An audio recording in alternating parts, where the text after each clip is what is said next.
ক্যানিংয়ে নাবালিকা ছাত্রীকে অশ্লীল মেসেজ করে আটক স্কুলের প্রিন্সিপাল।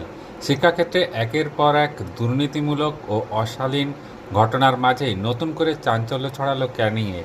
এক বেসরকারি ইংলিশ মিডিয়াম স্কুলের প্রিন্সিপালের বিরুদ্ধে উঠল নাবালিকা ছাত্রীকে দিনের পর দিন অশ্লীল মেসেজ পাঠানোর গুরুতর অভিযোগ। ঘটনাটি ঘটেছে দক্ষিণ চব্বিশ পরগনার রায়বাঘিনী ডিপল হাই স্কুলে। ঘটনায় ক্যানিং থানায় অভিযোগ দায়ের। সেই অভিযোগের ভিত্তিতে ঘটনার তদন্ত শুরু করেছে ক্যানিং থানার পুলিশ। মেসেজ করছেন কেন হঠাৎ থেকে?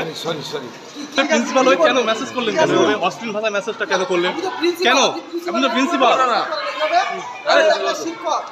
শিক্ষক হয়ে এবার ছাত্রীকে মেসেজ করতে পারেন? কিভাবে করলেন এটা? পুলিশ আপনাকে গ্রেফতার করলো, কি বলবেন?